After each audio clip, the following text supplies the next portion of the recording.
ਵੇ ਉਹਦੇ ਦੋ ਮਸਤ ਨੈਣਾ ਵਿੱਚ ਆਹਾ ਮੁਹੱਬਤ ਦਾ ਹੱਸੀ ਰਕਸਾ ਕੀ ਬਾਤ ਹੈ ਬੜੀ ਭੋਲੀ ਤਬੀਅਤ ਦਾ ਬੜਾ ਸਾਦਾ ਜਿਹਾ ਸ਼ਖਸਾ ਸ਼ਖਸਾ ਕੀ ਬਾਤ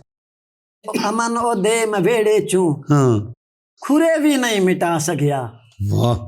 ਉਹ ਮੈਨੂੰ ਭੁੱਲ ਗਿਆ ਹੋਸੀ ਮੈਂ ਉਸ ਨੂੰ ਨਹੀਂ ਭੁਲਾ ਸਕਿਆ ਵਾਹ ਜੀ ਵਾਹ ਕੀ ਬਾਤ ਮਾਸ਼ਰੇ ਦੇ ਸਾਡੇ ਯੰਗਸਟਰ ਜਿਹੜੇ ਨਵੇਂ ਸ਼ਾਇਰ ਉੱਠੇ ਵਧੇ ਨੇ ਜਿਹੜੇ ਅੱਜ ਕੱਲ੍ਹ ਸ਼ਾਇਰੀ ਦਾ ਸ਼ੌਕ ਰੱਖਦੇ ਨੇ ਸਟੇਜ ਤੇ ਪੜ੍ਹ ਰਹੇ ਨੇ ये एक चीज़ है मैं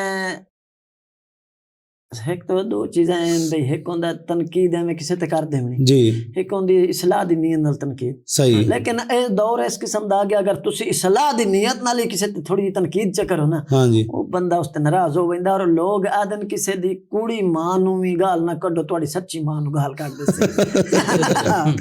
मेरी मेरे च कमी समझो मैं जो मुशायरे तो हट गया जी जी जदा मैं एक चीज ही उन्होंने तक नहीं पहुंचानी तो लोग सुननी चाहिए क्योंकि शायरी जड़ा अदब है ना ये शायरी है ये जुबान दी बका वास्ते बहुत जरूरी है। वेलकम टू यारा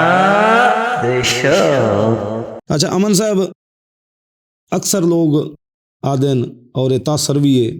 कि जड़ा शायर होंदा है वो आशिक मिजाज होंदा है हाँ जी तुहानू भी किसी नाल मोहब्बत हुई है हाँ जी वो एक नज़म दे शेर है भाई ये जरूर है जेडे शायर कोई भी होंदा है ना जी एक दिल लगी जरूर होंदी है अच्छा वो शायरी करेंदा वैसे शायरी उन्हें भी होंदी है लाजमी नहीं कि लोग इश्क च पागल होवन तो इश्क दी वजह तो शायरी होंदी सही लेकिन ये नहीं है लेकिन ये दिल दा उभार ऐसा होंदा है कि दिल आदा है भाई कोई साडा महबूब अच्छा होवे और कोई मोहब्बत और वैसे भाई जिंदगी यही महसूस होंदी है कि कोई ऐसा होया ही नहीं जिसने सानू जिस असा मोहब्बत करिए या ओदे कोल सानू सच्ची मोहब्बत मिली होवे या जिस इतना मजबूर कर छड़े होवे कि शायरी मोहब्बत मिली है तामी दिल छसरा ते दिल नु ये मालूम होंदा कि शायद मैनू मोहब्बत नहीं मिली अच्छा हां बहरहाल जी तकाजा इस थोड़ी तबाज़माई करो कोई अगर इस मौजू ते तुहाडी कोई तुसी कोई लिखिया हो सी ज़ाहिरी गल है तो वो इरशाद फरमाओ शेर है ओ दे दो मस्त नैना विच आहा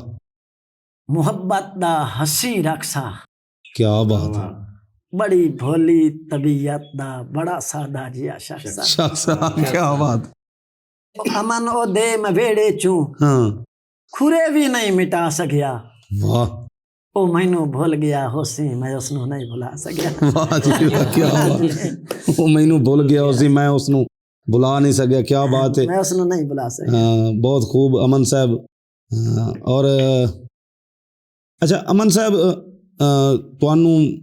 काफ़ी अरसा हो गया है हाँ जी इस शायरी नाल तुहाडा तल्लक है तुसीं बड़े बड़े स्टेज ते भी गए हो हाँ जी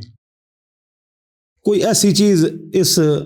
स्टेज ते जेड़े साडे शोरा हज़रात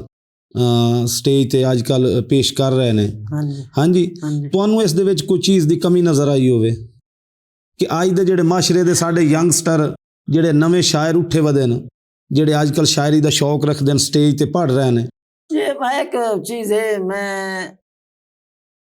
एक तो दो चीज़ें हैं भाई एक होंदा तनकीद है मैं किसी ते कर देवनी जी एक होंदी इस्लाह दी नीयत नाल तनकीद सही लेकिन ये दौर इस किस्म दा आ गया अगर तुसी इस्लाह दी नीयत नाल ही किसी ते थोड़ी तनकीद च करो ना हाँ जी वो बंदा उस ते नाराज हो वैंदा और लोग आदन किसी दी कूड़ी मां नूं भी गाल ना कड्डो तुहाडी सच्ची मां नूं गाल कढ दे ते मैं ते सोशल मीडिया भी हुण फेसबुक भी तकरीबन बड़े अरसे तो नहीं चलाइंदा अच्छा मुशायरे भी मैं छोड़ के आया कोई मैनू मजबूर करके बड़ा लै जावे तो लै जावे अच्छा ते मैं बड़े वेदा इत्थे लखां दी तादाद विच मिलियन दी तादाद विच उन्हां दे व्यूज होंदे ने हां लेकिन बेवजन शायरी होंदी है अच्छा बेमकसद शायरी होंदी है अच्छा ते कुछ मुआशरा साडा लोग आदन भाई मुआशरा उन्हां नू प्रमोट करेंदा उन्हां दी शायरी पसंद है जिस किस्म दी असीं शायरी करेंदे इन्हां लोग ना सुनदे ना समझेंदे सही हो गया ते मैं समझेना कि असल ये शायर दी कमी सही शायर नो मेरी मेरे च कमी समझो मैं जो मुशायरा तो हट गया जी जी जदा मैं एक चीज ही उन्होंने तक नहीं पहुंचानी तो लोग सुननी चाहिए बिल्कुल ये तो तुहाडी गल जायज़ है कि जदों वो चीज ही पहुंचनी नहीं ते आवाम नूं उसदा शऊर किवें होसी या वो क्यों किवें सुन सन तंगियां दी वजह तो कुछ मसाइल दी वजह तो बंदा शायरी हुणी मैं करदा जी सडे दा ते मैं नहीं जानता सही हो गया ते ओने मैं इतना ना चलो नकल भी मरेंदन कुछ भी करेंदन तो जुबान दा तसलसल ਤਾਂ ਇੱਕ ਜ਼ੁਬਾਨ ਦਾ ਜਿਹੜਾ ਹੈ ਉਹ ਤਾਂ ਕੰਮ ਚੱਲਦਾ ਤਾਂ ਪਿਆ ਨਾ, ਕਿਉਂਕਿ ਸ਼ਾਇਰੀ ਜਿਹੜਾ ਅਦਬ ਹੈ ਨਾ ਜਾਂ ਸ਼ਾਇਰੀ ਹੈ ਇਹ ਜ਼ੁਬਾਨ ਦੀ ਬਕਾ ਵਾਸਤੇ ਬਹੁਤ ਜ਼ਰੂਰੀ ਹੈ। ਸਹੀ ਹੈ ਤੇ ਚਲੋ ਇੱਕ ਚਲਦੀ ਪਈ ਹੈ, ਲੇਕਿਨ ਹੁਣ ਅੱਜ ਕੱਲ ਤਾਂ ਲੋਕ ਬੜੀ ਨੰਗੀ ਤੇ ਫਾਸ਼ੀ ਸ਼ਾਇਰੀ ਕਰਦੇ ਨੇ। ਹਾਂ ਬਿਲਕੁਲ ਅੱਜ ਕੱਲ ਜਿਹੜੀ ਸ਼ਾਇਰੀ ਤੇ ਗਿਆ ਤੇ ਉਸ ਤੇ ਨਾ ਦੋ ਦੋਸਤਾਂ ਤੇ ਉਹ ਇੱਕ ਦੂਜੇ ਨੂੰ ਕੁੱਤਾ ਵੀ ਲੱਗਤੀ ਸਦਿੰਦੇ ਆ। हाँ मकसद है कि वो मनाजरे च शायरी पढ़ दे गतियां मुकाबले च। हाँ जी, वो आदा तू कुत्ता, तू आदा तू कुत्ता ते ओ तेरा मैं ही कर दे सा, तो इस किस्म दी जी शायरी है ना।